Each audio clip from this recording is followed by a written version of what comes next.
Patron Michael Orsini says, I think people need to be careful about not taking the vaccine as a pretext to defining themselves as more holier than thou with regard to their fellow Catholics.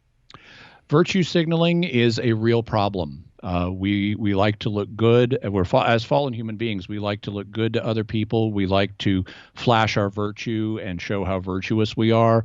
In Jesus' day, one of the ways of doing that was by having really wide phylacteries and really long tassels on your prayer shawl. And Jesus criticized the Pharisees for that outward excessive display of holiness, or what today we would call virtue signaling.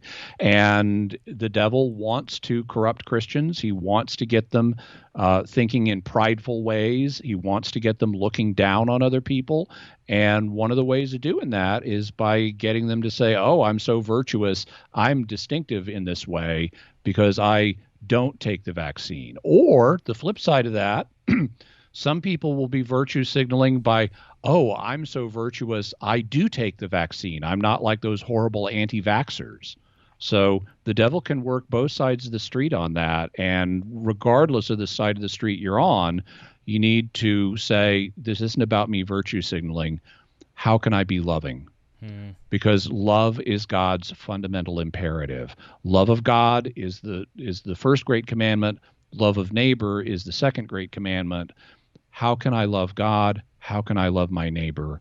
What does love indicate I should do in this situation? And it can indicate more than one thing. It could indicate, some people have tried to put these in opposition to each other, but they're not. It could indicate, I'm going to take a vaccine so that I can protect myself and my loved ones and society, the other people around me.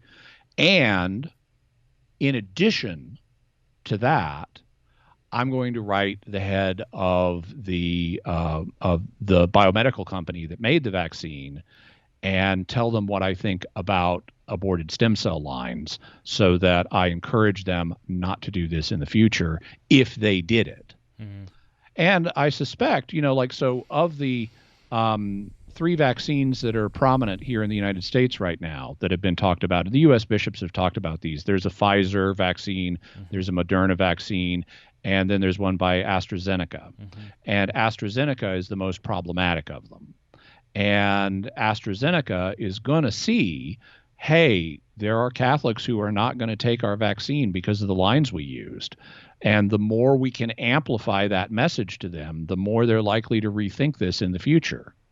So would you say it's important or helpful if somebody's not going to take the vaccine that they not just not take it in private protest, but they actually write to the pharmaceutical companies and express why they're not? Yeah. And it needs to be to the decision makers, because if let's say you're in a clinic and you tell a nurse, oh, I'm not going to take the AstraZeneca vaccine because I don't approve of it. Great. You know where that's going to go? Into the nurse's head and nowhere else. She's not going to report it up the chain to the decision makers. Right. If you want to have an impact, essentially what we're talking about is a boycott. And if you want to boycott something, you've got to tell the people why they're being boycotted so they understand that.